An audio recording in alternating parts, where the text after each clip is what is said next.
টাকা ধরেন 20,000 টাকা লিখে আজ পর্যন্ত কাউকে দেয়নি।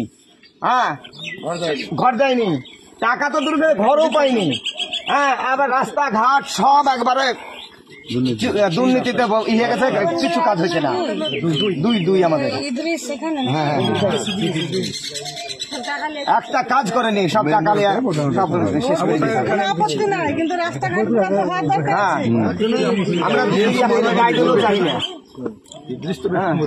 গরিব গুলাকে দেখতে হবে যে কাকে ঘর পেলো না পেলো, ওদের কাছ থেকে টাকা নিয়ে নিচ্ছে, আমাদের কাছ থেকে টাকা নিয়েছে। আমাকে বলেছিল 20,000 টাকা দাও, তোমাকে টাকা দেবো, ঘর দেবো।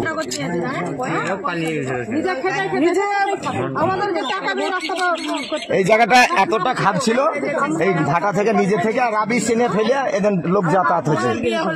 আর আমরা পারি না, গরিব মানুষ ধরেন আমরা ওই রাস্তায় পারিনি। হ্যাঁ,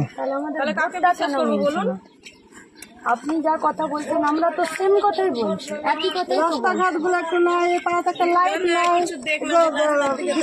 মানুষ তো কেউ চায় না যে আপনার ঘাটে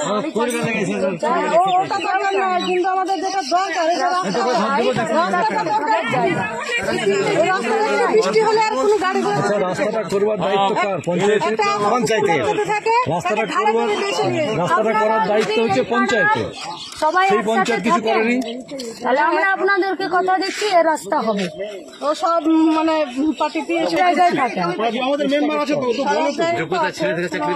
আপনারা যদি এক জায়গায় থেকে বলেন যে এই রাস্তাটা করতে হবে, সবাই মিলে একসাথে করার জন্য করবো, তাহলে আমরা একসাথে কাজ না দেয় তো আমার তো কংগ্রেস যৌথভাবে ভোট হয়েছে, তাও দিয়েছি।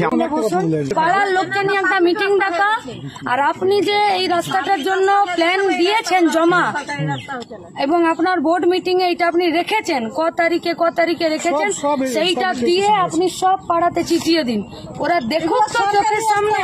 এইসব রাস্তা কোনো জায়গায় না হয় না, কিন্তু এইসব রাস্তা ওরা নিজেদের চোখে দেখুক যে মেম্বার 220 মিটার আপনি দিয়েছেন, অবশ্যই দিয়েছেন। আর প্রধান করছে না, ভিডিও করছে না, এইটা আগে আপনি ওদেরকে জানান।